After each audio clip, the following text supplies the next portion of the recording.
Followed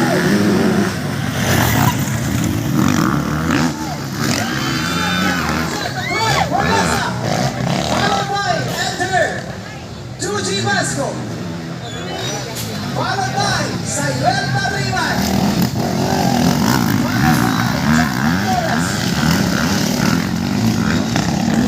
Ayan na po mga Mixolat, Clark Walesa.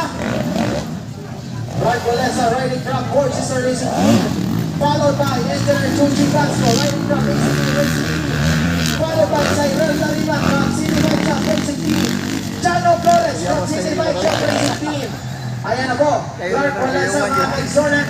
Clark Walesa. Ayan na po, Clark Walesa. Followed by Enter Chuchi Vasco. Followed by Cyril Tariman. Followed by Chano Flores. Ayan na, wow! Corpada. Corpada rin na pala.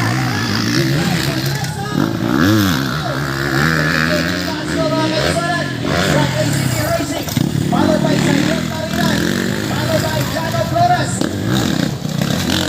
Followed by Enter Chuchi Vasco. Ayan na Clark Walesa from Four Sister Racing Team. Clark Walesa, there we go, Clark Walesa. Clark Walesa, race number 23. Riding from Four Sister Racing Team from Cebu City. Enter Chuchi Vasco. Cyril Tariman for the third place.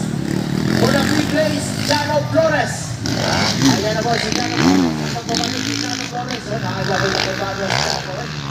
Kanas Chano, pila na nakatuwid na standby for almost 4 years or 3 years, no? Karoon pa na, ibalik og sakay. Pagtaon na ginang natin pahuay ng bata. Oh. Ayan na. Clark Walesa. Clark Walesa. Oh, Engineer Chuchi Vasco. Clark Walesa. Stilo League. Race number 53. Clark Walesa. Followed by Engineer Chuchi Vasco. Followed by Cyril Tariman from City Bike Shop Racing Team. And also followed by Chano Flores.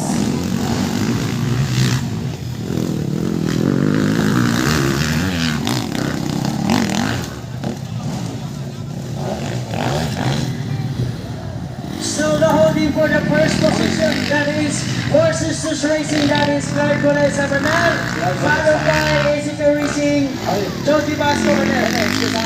Okay, paliw ko sa katong mga medical team, medics, sa ato mga merchant, ako niyo po sa registration area. Medical team, pagkuha na lang mo dito sa registration area, nasa registration area. And also, ang atong